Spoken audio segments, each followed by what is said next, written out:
Hello students, अभी हम पढ़ रहे थे चैप्टर नंबर 10। हमने लास्ट पार्ट में पढ़ा था फिजिकल प्रॉपर्टीज़ के बारे में। जब भी हम लोग ऑर्गेनिक केमिस्ट्री शुरू करते हैं तो पहले हमको पढ़ना होता है इंट्रोडक्शन, जो हम लोग पढ़ चुके हैं। उसके बाद हमने पढ़ा था क्लासिफिकेशन, कि जितने भी टाइप के हम कंपाउंड्स पढ़ने वाले हैं उनका क्लासिफिकेशन किस प्रकार से रहेगा। इसके बाद हमने पढ़ा था उनका नॉमेनक्लेचर, कि वो किस प्रकार से नॉमेनक्लेचर को शो करेंगे। उसके बाद हमने पढ़ा था प्रिपरेशन मेथड। ठीक है, तो हमने पढ़ा था प्रिपरेशन मेथड। प्रिपरेशन के बाद हमको पढ़ना होता है फिजिकल प्रॉपर्टी। हम क्या पढ़ेंगे? Physical property.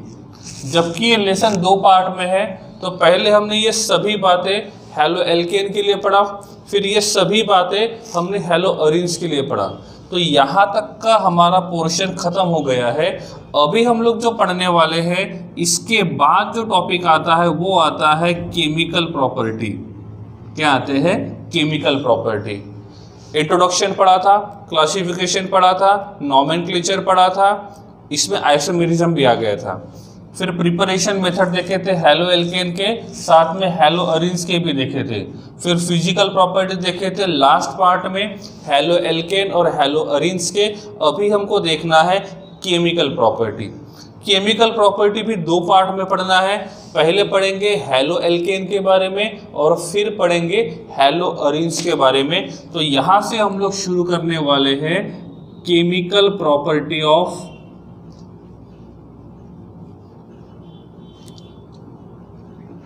Halo alkane. मतलब यहाँ पे हमने जो हेलो एल्केन बनाया था, ये हेलो एल्केन किस प्रकार से केमिकल रिएक्शन को शो करना है। ठीक है, हेलो एल्केन का मतलब होता है RH। प्रिपरेशन मेथड में हमको हेलो एल्केन को बनाना है और केमिकल रिएक्शन में इस हेलो एल्केन को यूज करके दूसरा प्रोडक्ट बनाना है। क्लियर? एग्जांपल के लिए, डिफरेंट पॉलीमर्स को मिला के इस पेन को बनाया। पेन के अंदर जो नीब है उसको भी बनाया, वहाँ पे हमने इंक डाल के ये कंप्लीट पेन बना दिया।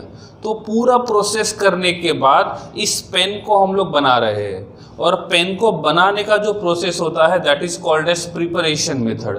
तो प्रिपरेशन मेथड के थ्रू हमने इस पेन को बनाया है। अब हम कोई भी चीज़ बनाते हैं तो इसीलिए बनाते हैं क्योंकि उसका हमको कहीं ना कहीं पे यूज़ करना है। तो किसी भी केमिकल कंपाउंड को बनाने का जो प्रोसेस होता है उसको बोलते हैं प्रिपरेशन मेथड, और हमने जो केमिकल बनाया है उस केमिकल को यूज़ करना है, that is called as the chemical property. तो पेन को हमने जब बनाया था, कंबाइन करके डिफरेंट पॉलीमर्स को मिला के इस पेन को हमने बनाया, यहाँ पे थोड़ा सा इंक डाल दिया और ये कंप्लीट पेन बन गया। ये पेन बनाया तो इस पेन का मुझे यूज़ करना है, और इस पेन को यूज़ करके मैं यहाँ पे लिखने का काम करता हूँ। तो ये आता है केमिकल प्रॉपर्टी। जैसे ये मैंने जनरल एग्जांपल दिया, लेकिन केमिकल्स के साथ ऐसे ही करेंगे। यहाँ पे जो केमिकल है वो है हमारा एल्काइल हैलाइड हेलो एल्केन। पहले इसको बनाया, that is called as the preparation method, और इस हेलो एल्केन को यूज करके अब नया प्रोडक्ट बनाएंगे and that is called as the chemical reaction. मतलब पहले प्रिपरेशन मेथड में ये RH जो होता है ये प्रोडक्ट का काम करता है, मतलब ये हमारा प्रोडक्ट होना चाहिए। लेकिन केमिकल रिएक्शन में RH जो रहेगा ये रिएक्टेंट का काम करेगा। इसका काम करेगा? रिएक्टेंट का काम करेगा, और इसके साथ दूसरे रिएक्टेंट को यूज करेंगे और हम क्या करेंगे, वहां से एक नया प्रोडक्ट बनाने की कोशिश करेंगे। तो ये होता है केमिकल प्रॉपर्टीज। ठीक है, तो इस प्रकार से हमको यहाँ पे अल्किल हैलाइड को यूज करना है, और इस अल्किल हैलाइड को यूज करके हम एक अच्छा प्रोडक्ट बनाने की कोशिश करेंगे। ठीक है, अब यहाँ पे जितने भी केमिकल प्रॉपर्टीज है उसको हम लोग capital A, capital B, capital C ऐसे शो करेंगे। तो सबसे पहले हम लोग यहाँ पे जो केमिकल प्रॉपर्टी लिखते हैं वो लिखते हैं सब्स्टिट्यूशन रिएक्शन।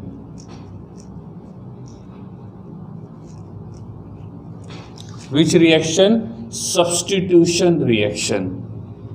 इसको हम SN रिएक्शन भी बोल सकते हैं, सॉरी S रिएक्शन भी बोल सकते हैं। तो ये रहेगा हमारा सब्स्टिट्यूशन रिएक्शन। अब देखो हमारे पास यहाँ पे है R और X, इसका रिएक्शन किया हमने A प्लस के साथ, ठीक है।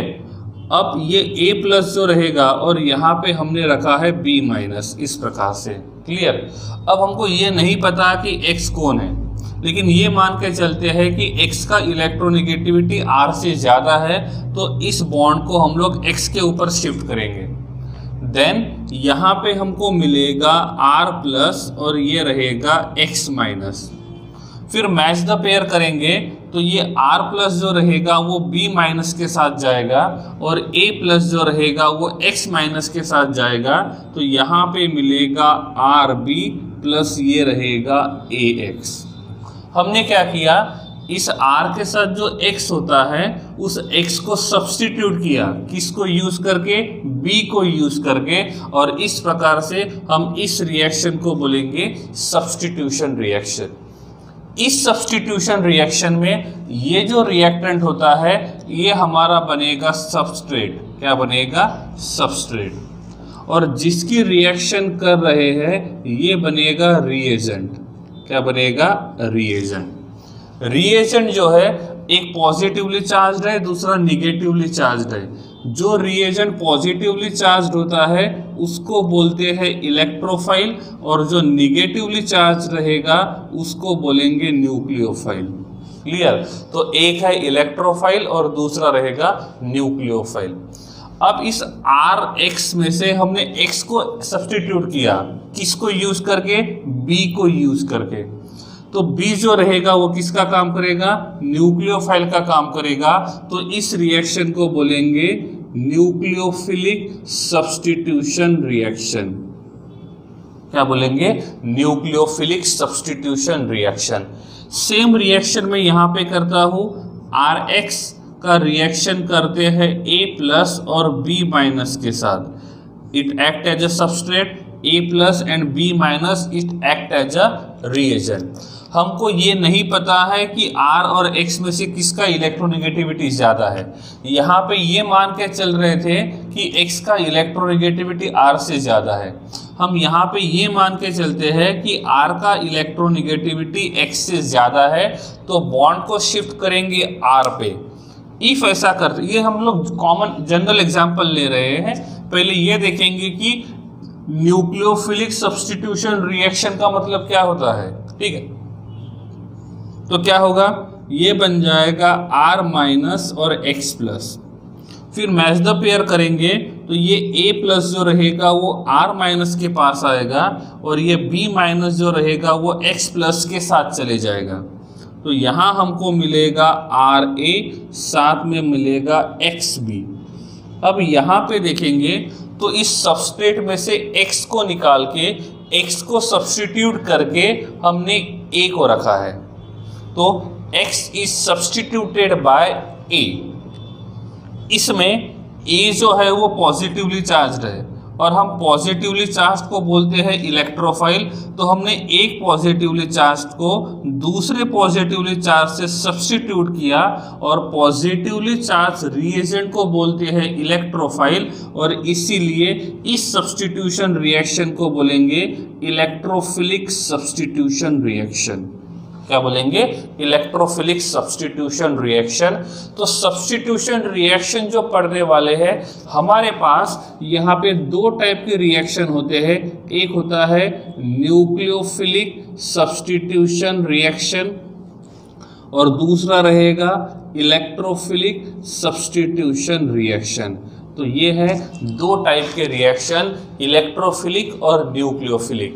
तो पहले में हमने सबस्ट्रेट के ऊपर न्यूक्लियोफाइल को अटैक किया और न्यूक्लियोफाइल ने अटैक करने की वजह से this is called as nucleophilic substitution reaction. लिखेंगे SN रिएक्शन, लेकिन पढ़ेंगे न्यूक्लियोफिलिक सब्स्टिट्यूशन रिएक्शन। ये भी सब्स्टिट्यूशन है जिसमें सबस्ट्रेट के ऊपर इलेक्ट्रोफाइल ने अटैक किया है, इलेक्ट्रोफाइल से सब्स्टिट्यूट किया हुआ है, and that's why it is called as electrophilic substitution reaction. लिखेंगे SE रिएक्शन, लेकिन पढ़ेंगे इलेक्ट्रोफिलिक सब्स्टिट्यूशन रिएक्शन, या तो स्ट्रेट पढ़ने के टाइम पे सब्स्टिट्यूशन इलेक्ट्रोफिलिक रिएक्शन ऐसे भी हम लोग पढ़ सकते हैं। क्लियर? तो इस प्रकार से ये बन जाएगा यहाँ पे रिएक्शन। अब देखो हम बात करते हैं X की, तो यहाँ पे X को हम लोग बाहर निकाल रहे हैं, सब्स्टिट्यूट कर रहे हैं, और उसके जगह हम किसको लेके आ रहे हैं? B को लेके आ रहे हैं। तो जिसको बाहर निकाल रहे हैं या जो अपना प्लेस सबस्ट्रेट से छोड़ के बाहर जा रहा है, इसको बोलते हैं लीविंग ग्रुप। क्या बोलेंगे? Leaving group. तो जिसको सब्स्टिट्यूट कर रहे हैं वो लीविंग ग्रुप का काम करेगा, और उस सब्स्टिट्यूट जिसको करना है जो लिविंग ग्रुप है, वहां पे जो आ रहा है उसको बोलते हैं अटैकिंग ग्रुप। क्या बोलेंगे? Attacking group. तो दो टर्म्स को यहाँ पे ध्यान रखना है, एक होता है लिविंग ग्रुप और दूसरा होता है अटैकिंग ग्रुप। अब देखो एक बेंच है, वहां पे 3 लोग बैठे हैं। क्लियर? अब इसमें से हमको एक को बाहर निकालना है और उसके जगह किसी दूसरे को बिठाना है। तो जो बाहर निकलेगा वो लिविंग ग्रुप का काम करेगा, और जो अटैक करने वाला है वो अटैकिंग ग्रुप का काम करेगा। तो 2 बातें रहेंगी, एक रहेगा लिविंग ग्रुप और दूसरा रहेगा अटैकिंग ग्रुप। यहाँ पे 4 बातें देखा हमने। पहला, सबस्ट्रेट। सबस्ट्रेट का मतलब होता है जिसके ऊपर रिएक्शन करना है। हमको रिएक्शन Rx के ऊपर करना है, तो Rx जो रहेगा वो सबस्ट्रेट बन जाएगा। किसकी रिएक्शन करना है? AB की। यहाँ पे भी AB का रिएक्शन करना है, तो यहाँ पे AB जो रहेगा ये रिएजेंट का काम करेगा। किसका काम करेगा? रिएजेंट का। जो निगेटिवली चार्ज रिएजेंट है वो न्यूक्लियोफाइल होता है, जो पॉजिटिवली चार्ज रिएजेंट है वो इलेक्ट्रोफाइल होता है। सबस्ट्रेट में से जिस ग्रुप को बाहर निकालने वाले हैं उस ग्रुप को बोलेंगे लिविंग ग्रुप, और उस लिविंग ग्रुप के ऊपर जो अटैक करने वाला है उसको हम बोलेंगे अटैकिंग ग्रुप। तो substrate, reagent, electrophile, nucleophile, attacking group और लिविंग ग्रुप। तो यहाँ पे जो हैलोजन है, तो इस हैलो एल्केन में से जो हैलोजन होता है ये यहाँ पे लिविंग ग्रुप का क्या करेगा? काम करेगा। क्लियर? तो इस प्रकार से substrate, reagent, leaving group, attacking group, electrophile, nucleophile. Substitution reaction is classified into 2 parts: electrophilic substitution reaction and nucleophilic substitution reaction। अब हम यहाँ पे न्यूक्लियोफाइल लिखते हैं RCl, या सबस्ट्रेट लिखते हैं RCl। अब ये जो RCl है इसमें R का मतलब होता है कार्बन, तो ये बॉन्ड ऐसे भी लिख सकते हैं, carbon attach to Cl and 3 sides are free. हमको नहीं पता कि ये कार्बन इधर किसके साथ अटैच्ड है, हाइड्रोजन भी हो सकता है, कार्बन भी हो सकता है, लेकिन राइट साइड में इस कार्बन ने क्लोरीन के साथ बॉन्ड बनाया है। क्लियर? अब यहाँ पे हम देखते हैं तो कार्बन का जो इलेक्ट्रोनेगेटिविटी है ये 2.5 है, और क्लोरीन का जो इलेक्ट्रोनेगेटिविटी है ये 3.0 है। तो कार्बन और क्लोरीन में से क्लोरीन का इलेक्ट्रोनेगेटिविटी ज़्यादा होने की वजह से ये क्लोरीन क्या करेगा? इलेक्ट्रॉन डेंसिटी अपनी तरफ पुल करेगा, और जब इलेक्ट्रॉन डेंसिटी अपनी तरफ पुल करेगा, अब इलेक्ट्रॉन डेंसिटी का मतलब यहाँ पे क्या होता है? देखो, कार्बन और क्लोरीन के बीच में बॉन्ड है, तो इस बॉन्ड के अराउंड यहाँ पे इनका इलेक्ट्रॉन डेंसिटी होता है, ये होता है उनका इलेक्ट्रॉन डेंसिटी। क्लियर? और इस टाइम पे एक बॉन्ड के अंदर 2 इलेक्ट्रॉन जो होते हैं वो दोनों के दोनों इलेक्ट्रॉन ऐसे बीच में होने चाहिए, क्योंकि ये कोवैलेंट बॉन्ड है, और कोवैलेंट बॉन्ड शेयरिंग करने की वजह से बनता है, और जब ये शेयरिंग करते हैं एट दैट टाइम ये दोनों के दोनों पेयर ऑफ इलेक्ट्रॉन जो है वो दोनों के बीच में होने चाहिए। अब क्या है, इस क्लोरीन का इलेक्ट्रोनेगेटिविटी कार्बन से ज़्यादा होने की वजह से ये क्लोरीन इस कार्बन का इलेक्ट्रॉन डेंसिटी पुल करेगा। जो इलेक्ट्रॉन डेंसिटी मैंने ब्लू कलर से शो किया हुआ है वो बिफोर पुल, मतलब इस क्लोरीन ने अभी तक इस कार्बन का इलेक्ट्रॉन डेंसिटी पुल नहीं किया है। ये सब कुछ इलेक्ट्रॉन डेंसिटी है। इलेक्ट्रॉन डेंसिटी का मतलब होता है यहाँ पे जो नेगेटिवली चार्ज इलेक्ट्रॉन्स है उनका इफेक्ट जहाँ तक रहेगा that is called as electron density. After some time chlorine will pull the electron density of carbon. उस टाइम पे कार्बन का इलेक्ट्रॉन डेंसिटी कम हो जाएगा और क्लोरीन का इलेक्ट्रॉन डेंसिटी बढ़ जाएगा। तो जितना इलेक्ट्रॉन डेंसिटी कार्बन का कम हुआ उतना ही इलेक्ट्रॉन डेंसिटी कार्बन का बढ़ जाएगा। और ये होने के बाद ये जो पेयर ऑफ इलेक्ट्रॉन है वो शिफ्ट हो गया और किसकी तरफ चला गया, क्लोरीन की तरफ चला गया है। क्यों? क्योंकि क्लोरीन का इलेक्ट्रोनेगेटिविटी कार्बन से ज़्यादा है। इसका मतलब इस कार्बन ने अपना इलेक्ट्रॉन लूज नहीं किया। जब वो इलेक्ट्रॉन लूज करेंगे तो पॉजिटिव और निगेटिव चार्ज आता है। मतलब मैं यहाँ पे लिखता हूँ कि यहाँ पे मेरे पास है A attach to B where B का इलेक्ट्रोनेगेटिविटी A से ज़्यादा है और मैं बॉन्ड को शिफ्ट करता हूँ तो ये बॉन्ड निकल जाएगा और जब बॉन्ड टूटता है तो एक के ऊपर चार्ज आता है -1 और दूसरे के ऊपर चार्ज आता है +1 इफ ये अनसिमेट्रिकल बॉन्ड ब्रेक हुआ है। तो बॉन्ड ब्रेक होने के टाइम पे कंप्लीट चार्ज आता है पॉजिटिव और निगेटिव। यहाँ पे बॉन्ड ब्रेक नहीं हुआ है, बॉन्ड का इलेक्ट्रॉन डेंसिटी शिफ्ट हुआ है और ये इलेक्ट्रॉन डेंसिटी कार्बन से क्लोरीन की तरफ गया है।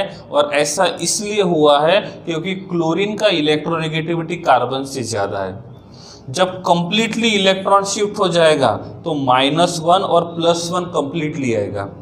यहाँ पे एक बॉन्ड कंप्लीटली शिफ्ट नहीं हुआ है, इलेक्ट्रॉन डेंसिटी शिफ्ट हुआ है, तो क्लोरीन बन जाएगा -1 और कार्बन बन जाएगा +1। डेल का मतलब होता है पार्शियल, तो इसको बोलेंगे पार्शियल पॉजिटिव, ये पार्शियल निगेटिव, ये कंप्लीट निगेटिव और ये कंप्लीट पॉजिटिव। क्लियर? तो कंप्लीट पॉजिटिव और निगेटिव चार्ज तब आता है जब बॉन्ड कंप्लीटली ब्रेक होता है और पार्शियल निगेटिव और पार्शियल पॉजिटिव चार्ज तब आता है जब बॉन्ड पार्शियली शिफ्ट होता है, इलेक्ट्रॉन डेंसिटी शिफ्ट होता है। मैं बोलता हूँ कि आफ्टर सम टाइम जो ब्लू वाला है वो इलेक्ट्रॉन डेंसिटी पुल करने के पहले का है और रेड कलर से जो लिखा हुआ है वो इलेक्ट्रॉन डेंसिटी शिफ्ट होने के बाद। आफ्टर सम टाइम ये कार्बन का इलेक्ट्रॉन डेंसिटी क्लोरीन कंप्लीटली पुल करेगा तो इन दोनों के बीच में बॉन्ड नहीं रहेगा, तो कार्बन और क्लोरीन दोनों सेपरेट हो जाएंगे। तो ये पार्शियल पॉजिटिव बन जाएगा पार्शियल निगेटिव बन जाएगा कंप्लीट निगेटिव और ये partial positive become complete positive. तो ये बन जाएगा कार्बोकट मतलब कटायन और ये बन जाएगा अनायन। तो बॉन्ड अब यहाँ पे बॉन्ड टूटा नहीं है, लेकिन जब कंप्लीट चार्ज आता है इसका मतलब उन दोनों के बीच का बॉन्ड टूट गया। हम इसकी बात करेंगे तो कार्बन और क्लोरीन में से क्लोरीन का इलेक्ट्रोनेगेटिविटी ज़्यादा होने की वजह से ये क्लोरीन इस कार्बन का इलेक्ट्रॉन डेंसिटी पुल करेगा और जब कार्बन का इलेक्ट्रॉन डेंसिटी पुल करेगा तो एक के ऊपर चार्ज आएगा पार्शियल पॉजिटिव, दूसरे के ऊपर चार्ज आएगा पार्शियल निगेटिव। तो इस बॉन्ड को बोलेंगे पोलर बॉन्ड। कौन सा बॉन्ड? पोलर। हम देखेंगे तो कार्बन और कार्बन दोनों का इलेक्ट्रोनेगेटिविटी सेम है, तो इस बॉन्ड को हम बोलेंगे नॉन पोलर बॉन्ड। क्या बोलेंगे? Non polar. लेकिन हम बात करते हैं कार्बन और क्लोरीन, तो इनमें क्लोरीन का इलेक्ट्रोनेगेटिविटी कार्बन से ज़्यादा है, तो इस बॉन्ड को हम बोलेंगे polar bond.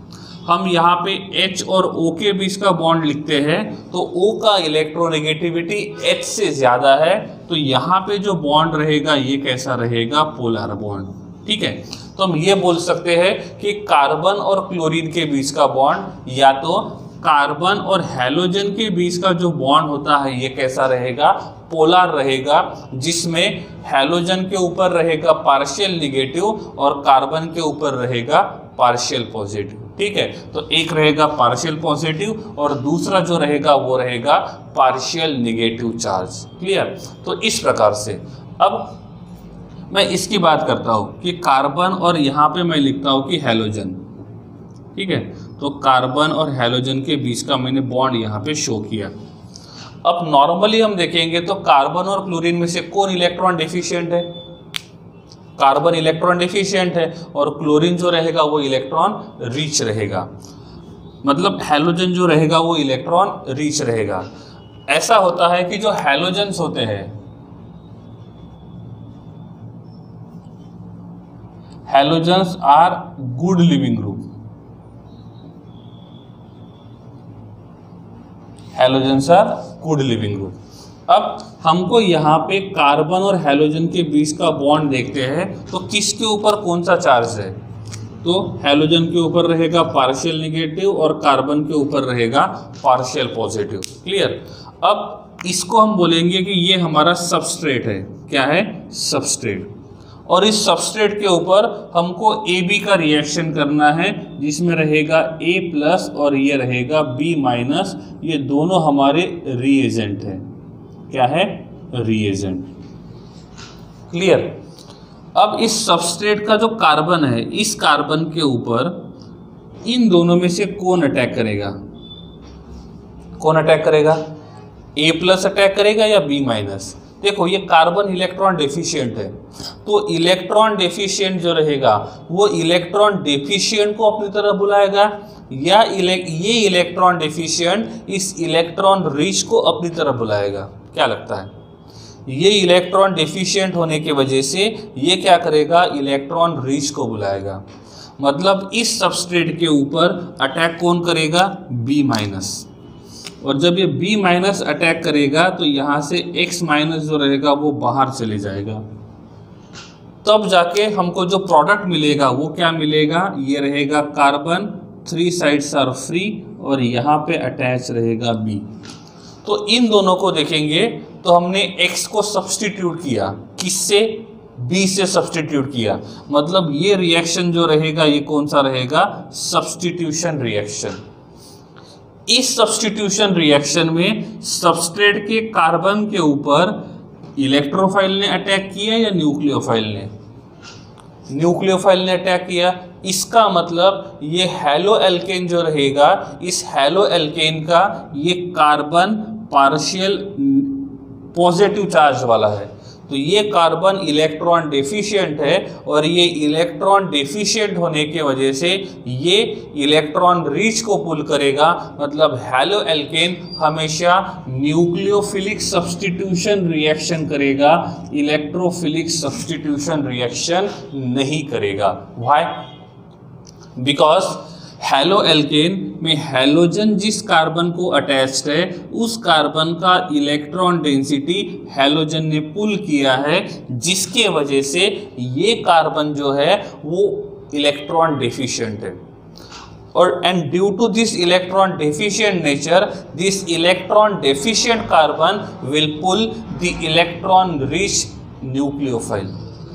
Here this B- is act as the nucleophile and A+ is act as a electrophile.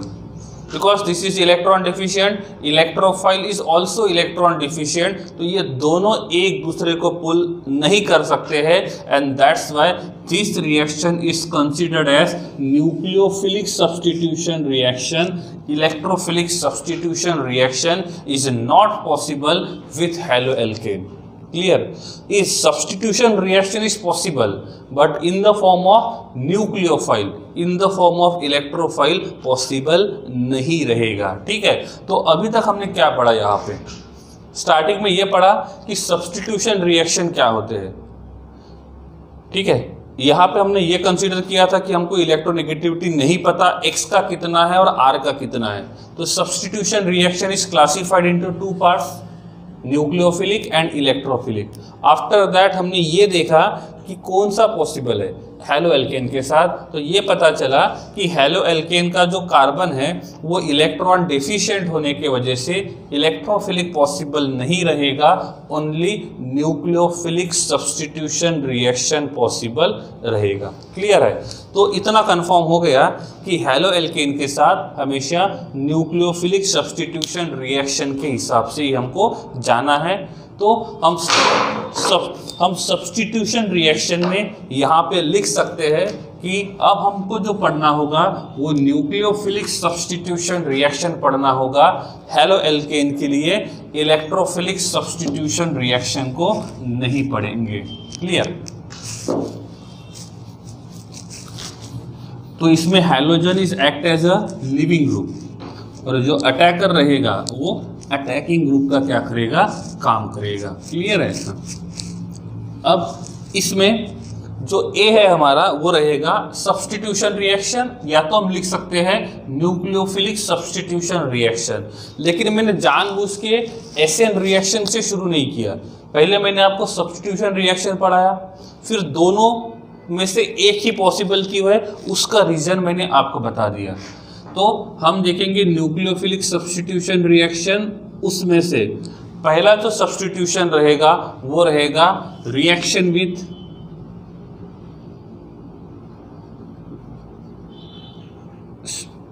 KOH, और ये रहेगा एल्कोहलिक KOH नहीं रहेगा, ये एक्वस KOH रहेगा। ठीक है? कौन सा KOH रहेगा? Aqueous KOH।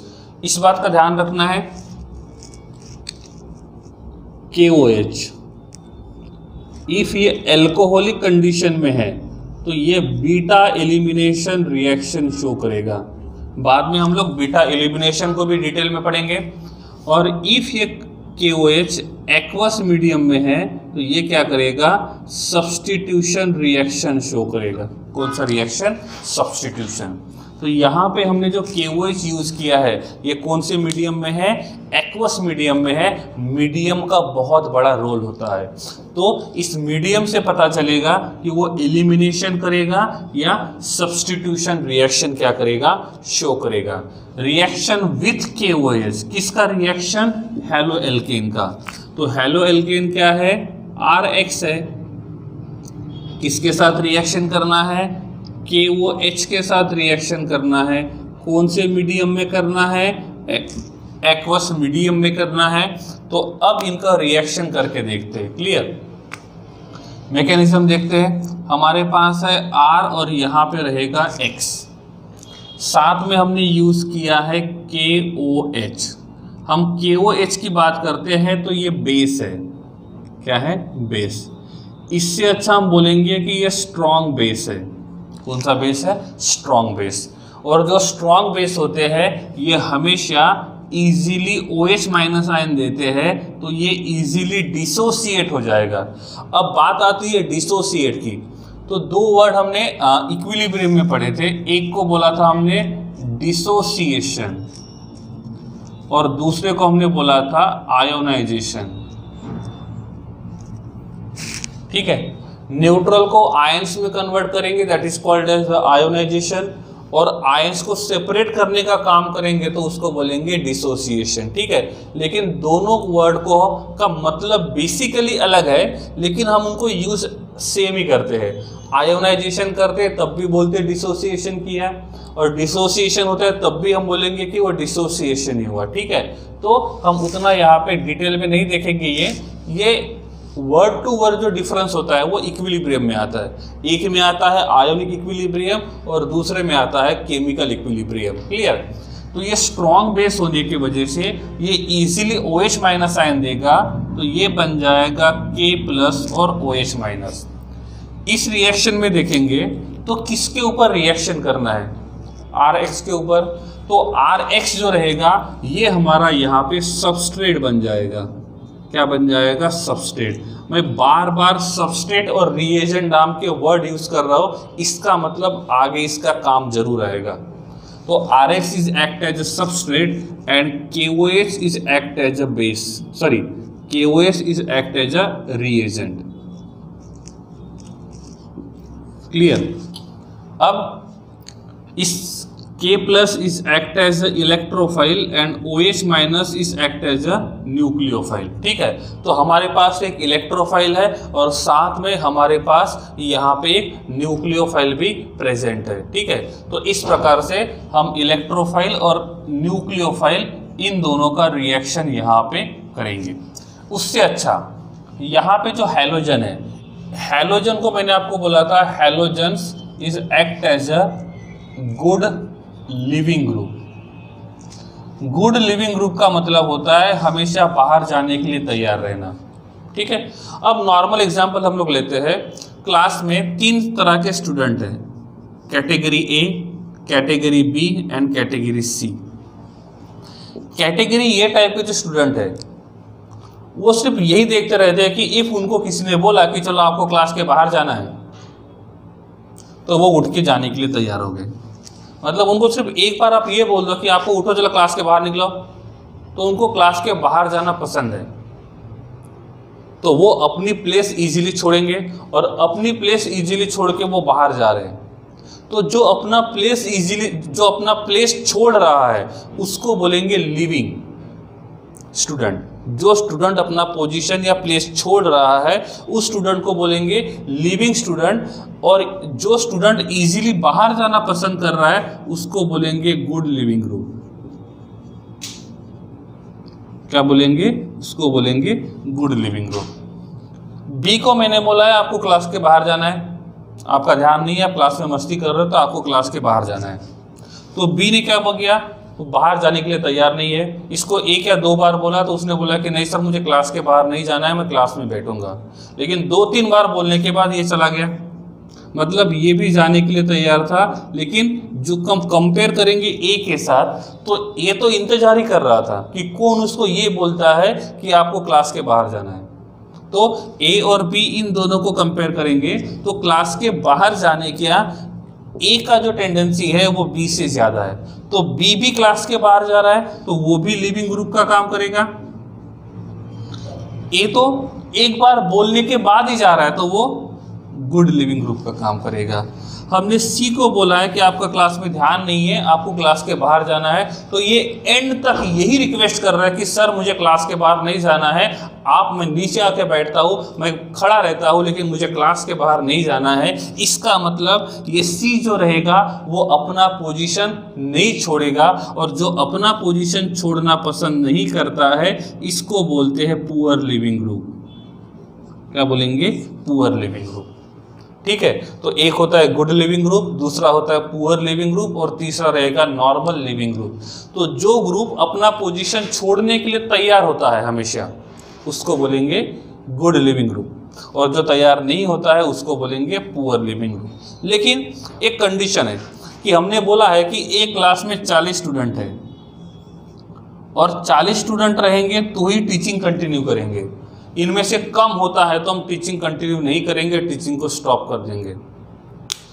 अब ए बाहर चले जाएगा तो क्लास में नंबर ऑफ स्टूडेंट कम हो जाएंगे, सही है।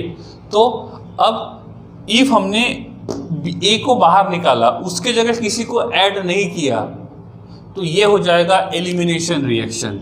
कौन सा रिएक्शन? एलिमिनेशन।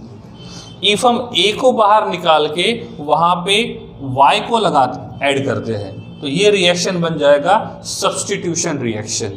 ठीक है, तो ये y को हमको क्लास में बुलाना है, लेकिन क्लास में ऑलरेडी 40 स्टूडेंट्स हैं, उनमें से 3 ये भी है, ए भी है, बी है और सी है, ये 3 स्टूडेंट है। और ये y जो है वो क्लास में बैठना चाहता है, लेकिन क्लास का कैपेसिटी है 40 स्टूडेंट और वहाँ पे 40 स्टूडेंट बैठे हुए हैं। अब इस y को यहाँ पे क्लास में बिठाना है, तो इस y को क्लास में बिठाने के लिए हमको सब्स्टिट्यूशन रिएक्शन करना पड़ेगा, और क्लास में से किसी एक स्टूडेंट को निकाल के वहाँ पे दूसरे स्टूडेंट को बिठाना पड़ेगा, वहाँ पे y को बिठाना पड़ेगा। तो y को बिठाने के लिए हमारे पास 3 ऑप्शन है, A, B और C। इन तीनों में से किसी एक को बाहर निकालेंगे। ये तो पहले भी जाने के लिए तैयार था, लेकिन मैंने बोला कि हम क्लास में एक भी वैकेंसी नहीं होनी चाहिए, और एक भी वैकेंसी नहीं होनी चाहिए इसलिए मैं ए को बाहर नहीं जाने दे रहा हूँ, ना बी को जाने दे रहा हूँ, ना सी को जाने दे रहा हूँ। लेकिन अब मुझे यहाँ पे वाई को ऐड करना है, और वाई को ऐड करने के लिए इन तीनों में से किसी एक को बाहर निकालना पड़ेगा।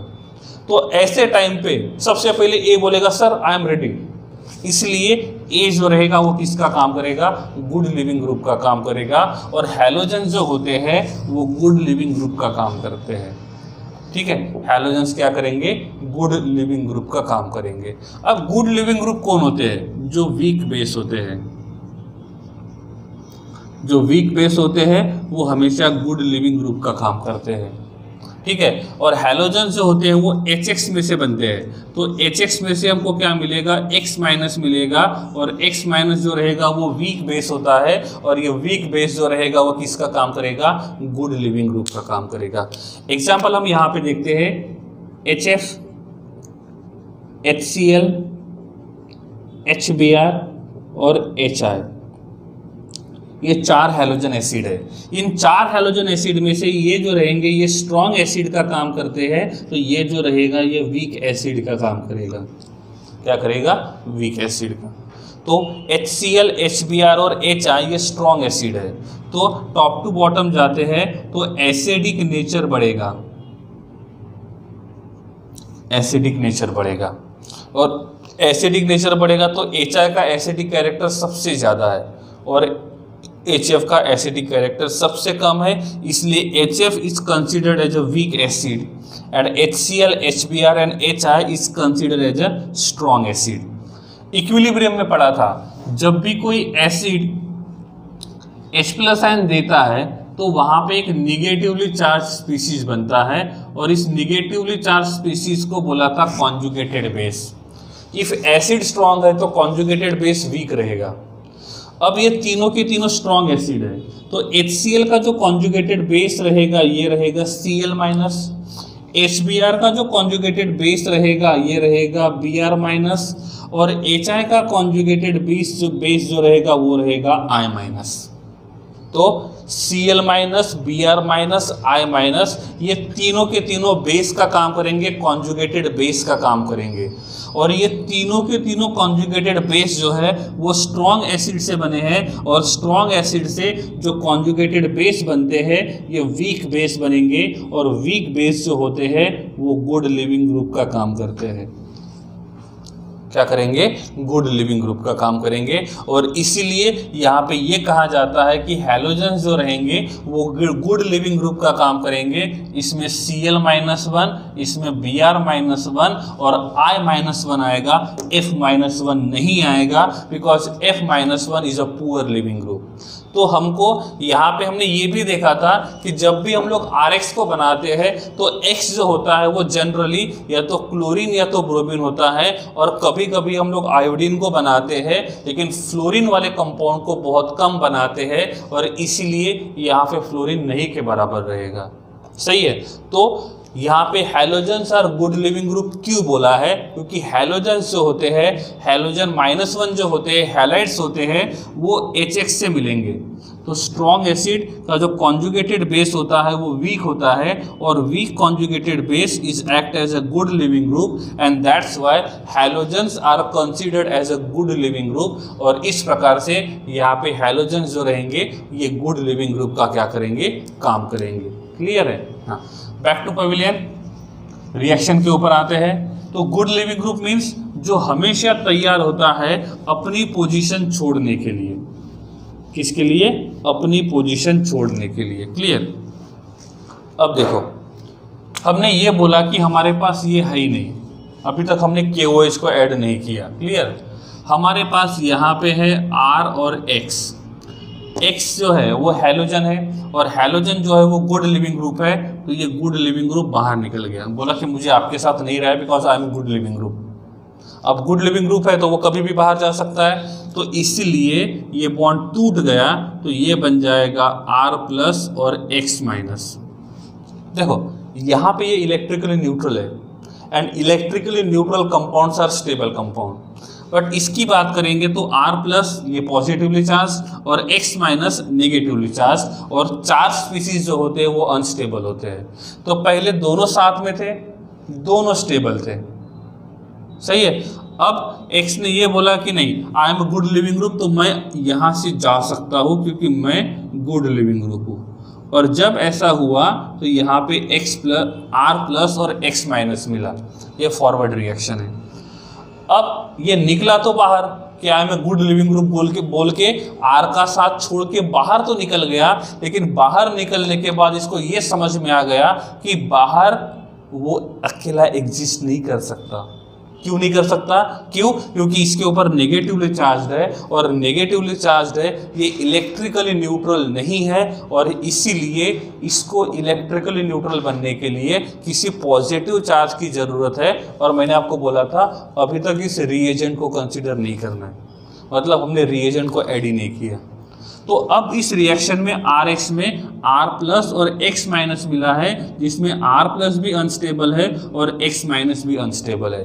ये R प्लस खुद के वजह से अनस्टेबल नहीं हुआ, ये X के वजह से अनस्टेबल हुआ, लेकिन X माइनस खुद के जिद के वजह से वो अनस्टेबल हुआ, क्योंकि इसकी जिद थी कि मैं जाऊंगा क्योंकि I am a good living group. और जाने के बाद वो खुद तो अनस्टेबल हुआ, वो R प्लस को भी अनस्टेबल किया। अब दोनों के दोनों अनस्टेबल है, इसमें R प्लस कुछ नहीं कर सकता क्योंकि ये इसके मर्जी के अगेंस्ट हुआ था, लेकिन ये खुद के मर्जी से बाहर चला गया था। और अब इसको पता चल गया कि ये X माइनस जो है अब वो अनस्टेबल बन गया, और इस नेगेटिवली चार्ज के साथ रिएक्शन करने के लिए यहाँ पे कोई पॉजिटिवली चार्ज नहीं है, और इसलिए अब ये थक आर के R के पास आएगा और बोलेगा चलो कोई बात नहीं, मैं भी अनस्टेबल तुम भी अनस्टेबल, दोनों मिलकर स्टेबल मॉलिक्यूल बनाते हैं। तो अब R प्लस X माइनस के साथ बॉन्ड बनाएगा और फिर से क्या बनेगा, RX बनेगा। मतलब ये रिएक्शन कैसा रहेगा, रिवर्सिबल रिएक्शन रहेगा। तो मैं ये मान के चलता हूँ कि मेरे पास एक बीकर है और इस बीकर में मैं Rx को ऐड करता हूँ, तो यहाँ पे Rx भी रहेगा, R प्लस भी रहेगा और X माइनस भी रहेगा। और ये कैसे रहेंगे, इक्विलिब्रियम रिएक्शन को क्या करेंगे, शो करेंगे। तो ये X माइनस R प्लस के साथ आएगा और RX बन जाएगा, और इस प्रकार से ये बन जाएगा यहाँ पे रिएक्शन। क्लियर? नहीं समझा? ओके है। तो RX से R प्लस और X माइनस कैसे बना, क्यों बना, क्यों बना, because this is a good leaving group. ये बहुत ध्यान रखना है, गुड लिविंग ग्रुप, इसीलिए ये बाहर निकला था, और बाहर उसको स्टेबलाइज करने के लिए कोई नहीं मिला, और इसलिए इसने ये रिएक्शन शो किया। ठीक है? नहीं समझा?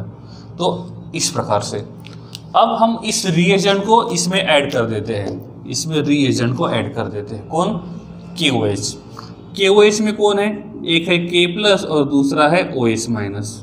ठीक है, तो पहले हमने ये कंसीडर किया था कि रिएजेंट तो है ही नहीं।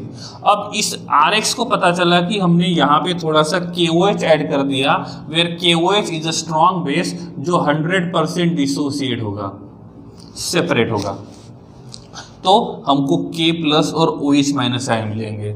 और जैसे ही ये बात इस RX को पता चली, तो RX का X फिर से बाहर निकल गया, ये सोच के कि I am a good living group. तो ये बन जाएगा R प्लस और X माइनस। अब ये X माइनस जो रहेगा वो R प्लस के साथ नहीं आएगा, ये बोल रहा है कि चलो अब मुझे K प्लस का साथ मिला है, इसका साथ मिला है K प्लस का, तो ये X माइनस K प्लस के साथ जाएगा और ये बन जाएगा KX। क्या बन जाएगा? KX। अब ये R प्लस जो है वो अनस्टेबल है, और इस अनस्टेबल R प्लस को स्टेबलाइज करने का काम करेगा OH माइनस। तो ये रिएक्शन आगे बढ़ेगा और ये बन जाएगा ROH, साथ में मिलेगा KX। अब देखो यहाँ पे मैजिक क्या हुआ, ये रिएक्शन यहाँ से यहाँ तक तभी पॉसिबल है जब हम कोई रिएजेंट ऐड नहीं करेंगे, तो रिएक्शन यहाँ से यहाँ तक ही जाएगा। लेकिन इफ हम किसी रिएजेंट को ऐड करते हैं तो ये रिएक्शन यहाँ से पहले यहाँ तक जाएगा और यहाँ से रिएक्शन यहाँ पहुँच जाएगा। तो in presence of reagent reaction यहाँ तक आएगा, in absence of reaction, in absence of reagent ये रिएक्शन यहीं पे रुकेगा और वापस चले जाएगा। क्लियर। तो हमने यहाँ पे रिएजेंट कौन सा ऐड किया, KOH, इसने K प्लस और OH माइनस साइन दिया, और जैसे ही K प्लस यहाँ पे इस रिएक्शन मिक्सचर में घूम रहा है, ये बात इस गुड लिविंग ग्रुप को पता चल गई, तो वो निकल गया बाहर, और ये X माइनस इस K प्लस के साथ बॉन्ड बनाएगा, ये KX बनाएगा, और ये R प्लस अब OH माइनस के साथ रिएक्शन करके क्या बनाएगा, ROH बनाएगा। तो इस प्रकार से हम कंप्लीट रिएक्शन लिखेंगे वन स्टेप में। तो RX का रिएक्शन KOH के साथ करते हैं, ये एक्वस मीडियम का है, एल्कोहलिक का नहीं है। एल्कोहलिक होता तो बीटा एलिमिनेशन करता, क्यों करेगा वो हम लोग एलिमिनेशन रिएक्शन में डिटेल्स में देखने वाले हैं। क्लियर है। तो इस प्रकार से ये रहेगा, एल्कोहल बना दिया हमने। तो यहाँ पे हमको जो प्रोडक्ट मिला है, ये मिला है ROH, साथ में मिलेगा KX। क्लियर है। तो इस प्रकार से हमने रिएक्शन को यहाँ तक पूरा कर दिया। तो ये रहेगा हमारा पहला केमिकल रिएक्शन हेलो एल्केन का, कैपिटल A सब्स्टिट्यूशन रिएक्शन, उनमें से रिएक्शन विद KOH। कौन सा KOH, एक्वस KOH। इसमें क्या हुआ, ये X जो रहेगा वो K के साथ चला गया, R जो रहेगा वो OH के साथ चला गया। अब ये तो हमारा जनरल रिएक्शन है। इस रिएक्शन का नाम क्या होगा, इसको बोलेंगे हेलो एल्केन, इसको बोलेंगे पोटेशियम हाइड्रोक्साइड, इसको बोलेंगे हम लोग अल्केनॉल, IUPAC नोमेनक्लेचर, और इसको बोलेंगे पोटेशियम हैलाइड। क्लियर। स्टेटमेंट क्या बनेगा, halo alkane on reaction with potassium hydroxide in aqueous medium it give alkanol alcohol with elimination of potassium halide। तो ये बन जाएगा इसका स्टेटमेंट, और इस प्रकार से हम लोग क्या करेंगे, इस रिएक्शन को पूरा करेंगे। नहीं समझा, तो ये रिएक्शन जो रहेगा वो इस प्रकार से क्या हो जाएगा, पूरा हो जाएगा। तो न्यूक्लियोफिलिक सब्स्टिट्यूशन रिएक्शन में से पहला रिएक्शन जो रहेगा वो रहेगा रिएक्शन विद KOH। कौन सा KOH, एक्वस KOH। तो ये रिएक्शन पहले हमने इन एब्सेंस ऑफ रिएजेंट देखा, फिर यही रिएक्शन हमने इन प्रेजेंस ऑफ रिएजेंट देखा, और इसने इस प्रकार का डिफरेंट नेचर यहाँ पे क्या किया, शो किया। ठीक है। अब यहाँ पे जो हमने रिएक्शन लिखा हुआ है, इस रिएक्शन के एग्जाम्पल्स देख लेते एक दो। ठीक है।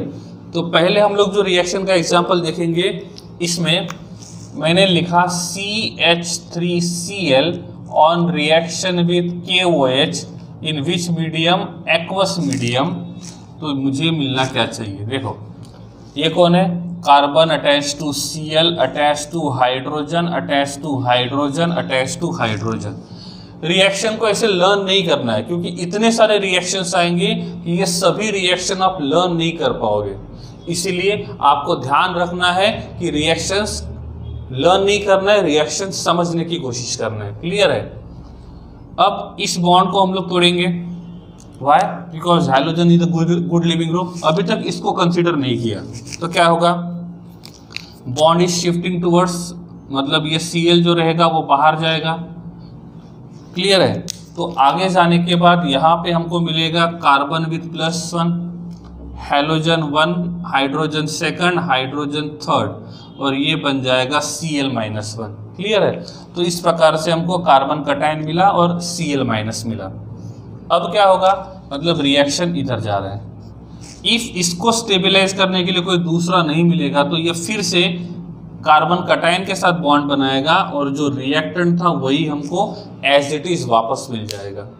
लेकिन हम बात करते हैं कि हमने रिएक्शन किया KOH के साथ एक्वस मीडियम में, जो कि स्ट्रॉन्ग बेस है, तो ये इजीली डिसोसिएट हो जाएगा और ये बन जाएगा K+ और OH-। अब ये Cl- को अपना साथीदार मिल गया, तो ये K+ के साथ बॉन्ड बनाएगा, तो ये बन जाएगा KCl, और ये OH- जो कि न्यूक्लियोफाइल है, ये न्यूक्लियोफाइल अब इस कार्बन के ऊपर अटैक करेगा। तो अब रिएक्शन नेक्स्ट लेवल तक पहुंच जाएगा, और ये बन जाएगा H attach to C attach to H attach to OH। तो इस प्रकार से ये रिएक्शन पूरा हुआ। तो यहाँ पे जो प्रोडक्ट रहेगा, ये रहेगा CH3OH प्लस ये रहेगा KCl। ये एक तरीका है रिएक्शन को समझने का। एक तरीका ये भी है, बुक में दिया है, ये ऐसा दिया हुआ है तो ऐसा करेंगे, इसको इसके साथ लगा देंगे तो ये प्रोडक्ट बनेगा, साथ में ये बनेगा। ये सिंपल तरीका है, लेकिन थोड़ा सा क्वेश्चन चेंज करके आया, ट्विस्ट करके आया तो ये टेक्निक काम नहीं आएगी। तो इंस्टेड कि ऐसा लर्न करना है, आप रिएक्शन ऐसा क्यों हो रहा है इसका रीजन फाइंड करो, इसका रीजन समझो, देन इस रिएक्शन को समझना बहुत आसान हो जाएगा। क्लियर है? तो ये था हमारा first one, reaction with aqueous KOH। और एक्वस KOH के साथ हमने इस प्रकार से इसका क्या कर दिया है, रिएक्शन कर दिया है। क्लियर है? तो अब बचे हुए जो रिएक्शंस रहेंगे वो हम लोग नेक्स्ट पार्ट में पढ़ेंगे। ठीक है, थैंक यू।